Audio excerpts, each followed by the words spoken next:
আমি ধুবুৰী জিলা কৃষক মুক্তি ছাত্ৰ মুক্তি সংগ্ৰাম সমিতিয়ে নয়াহাটত ৰাষ্ট্ৰীয় ঘাইপথত আমি এক প্ৰতিবাদী কাৰ্যসূচী পালন কৰিছোঁ। আপোনালোকে দেখিছে যে আজি এক সপ্তাহ ধৰি বাংলাদেশী বিতৰণৰ নামত পৰীক্ষিত স্বদেশী নাগৰিকক অন্যায়ভাৱে মানৱতা উলংঘন কৰি এইসকল নাগৰিকক তেওঁলোকে বাংলাদেশী ভোটাৰ পাৰ কৰি দি আহিছে। আৰু সিহঁতকে দুখজনক কথা, আমাৰ গাঁৱৰে মমৰ আলী নামৰ এজন ব্যক্তি, তেওঁ আমাৰ গাঁৱৰে হয়, তেওঁক আমি চিনি পাওঁ। তেওঁৰ NRCত নাম আছে, ড্ৰাইভত নাম আছে, পেন কাৰ্ড আধাৰ কাৰ্ড তেওঁ ভোট দি আছে, ৰানিং ভোট দি আছে। আৰু সেইজন ব্যক্তিক নুমলীগড়ত কাম কৰিবলৈ গৈছিল ইটাভাটাত, তাৰ পৰা উঠাই তেওঁক একেবাৰে কোচবিহাৰৰ একেবাৰে বাংলাদেশৰ ভোটত তেওঁক মাৰপিট কৰি তেওঁক গতিয়াই তাক এৰি দি আহিছে। কিন্তু এতিয়া আমি আৰু ইয়াৰ উপৰি আমি দেখিছোঁ যে দৰং জিলাৰ এগৰাকী মহিলাক তেওঁলোকে এৰেষ্ট কৰিছে, আটক কৰিছে, কিন্তু মহিলাগৰাকী নিৰুদ্দেশ।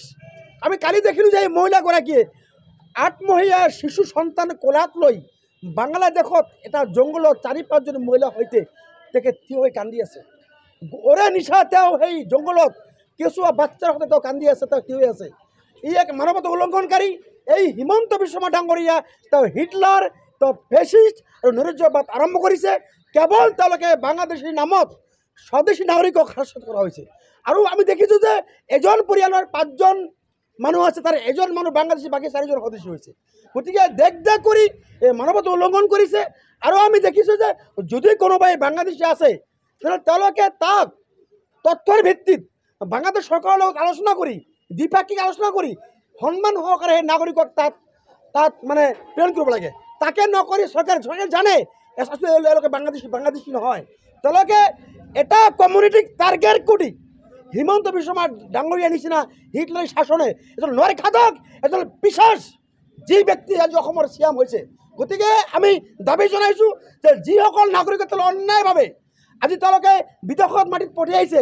আজি দেখিছোঁ যে ভোটাৰ বাংলাদেশত BSF তেওঁলোক গ্ৰহণ কৰা নাই, আৰু আনহাতেদি ইণ্ডিয়াৰ BSF তেওঁলোক গ্ৰহণ কৰা নাই। তেওঁলোকে ন' মেন লেণ্ডত ৰাখিছে। তেওঁলোকে খাব কি? তেওঁলোকৰ পৰিয়ালৰ আজি কি অৱস্থা আছে? 4জন ছোৱালী থকা এজন মাতৃক তেওঁলোকে এনেকৈ পঠিয়াই দিছে। এইটো দেশ অন্যায়। আমি ৰাষ্ট্ৰসংঘ, জাতিসংঘ আৰু মানৱাধিকাৰ আয়োগৰ দৃষ্টি আকৰ্ষণ কৰিছোঁ যে এনেকুৱা হিমন্তৰ নিচিনা এনেকুৱা এজন হিটলাৰী শাসন কৰিছে অসমত।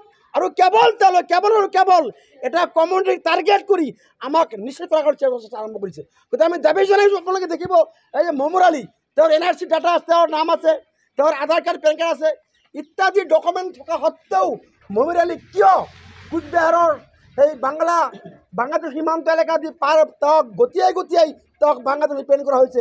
মমৰ আলী আমি চিনি পাওঁ, তেওঁ প্ৰস্তুত ভাৰতীয় নাগৰিক। এনেকৈ শ অসমীয়া মানুহক তেওঁলোকে কেৱল এটা মুছলিম কমিউনিটিক টাৰ্গেট কৰি তেওঁলোকে আজি যি অন্যায় কৰিছে, আজি তেওঁলোকে অসমখন তেওঁলোকে ম্যানমাৰ কৰিব বিচাৰিছে। হিমন্ত বিশ্ব শৰ্মা ডাঙৰীয়া, আপোনাৰ দাদাগিৰি সহ্য কৰা নহ'ব। ইমান দিনে আমি মাইনৰিটি মানুহ, শান্তিপ্ৰিয় মানুহ, আমি শান্ত আছিলোঁ, কিন্তু দেখিছোঁ যে আপুনি কেৱল আমাক টাৰ্গেট কৰিছে। গতিকে এনেকুৱা হিটলাৰী শাসন, নৰখাদক হিমন্ত বিশ্ব শৰ্মা, পিশাচ হিমন্ত বিশ্ব শৰ্মা এনেকুৱা দম্বালি মাৰি আজি আমাৰ জাতিটোক তেওঁ নিশ্চয় কৰিব বিচাৰিছে। গতিকে আমি আজি এইখন প্ৰতিবাদৰ জৰিয়তে আমি জনাব বিচাৰিছোঁ যে অনাগত দিনত ৰাইজক, লাখ ৰাইজক লগত লৈ আমি ইয়াৰ বিৰুদ্ধে প্ৰতিবাদী কাৰ্যসূচী পালন কৰিম। আমি সকীয়াই দিছোঁ যে হিমন্ত, আমি তোমাক ভয় নকৰোঁ। তোমাৰ নিচিনা এজন মিছাবাদী, তোমাৰ নিচিনা এজন হিটলাৰী শাসন আমি কেতিয়া আমি প্ৰতিবাদ কৰিম। আৰু হিমন্ত বিশ্ব শৰ্মা ডাঙৰীয়া কেৱল RSS আৰু BJP আৰু মোহন ভাগৱতক সন্তুষ্ট কৰিবৰ কাৰণে এই কাৰবাৰবিলাক কৰিছে। গতিকে আমি দাবী জনাইছোঁ যে যিসকল প্ৰকৃত নাগৰিক এওঁলোকক ঘূৰি আনিব লাগে, আৰু যিসকল প্ৰকৃত বাংলাদেশী এওঁলোকে প্ৰেৰণ কৰি আমাৰ আপত্তি নাই, কিন্তু প্ৰেৰণ কৰিব লাগিব গঠনমূলকভাৱে আৰু আইনী প্ৰক্ৰিয়াৰ মাধ্যমে বাংলাদেশৰ লগত চুক্তিপত্ৰ কৰি তাক সন্মান সহকাৰে প্ৰেৰণ কৰিব লাগিব।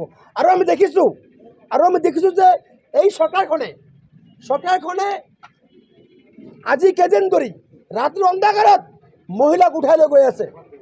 গতিকে প্ৰথম নিয়মটো হৈছে, যদি কোনোবাই বাংলাদেশী আছে তথ্য সহকাৰে তেওঁলোকে কেম্পত ৰাখিব লাগিব।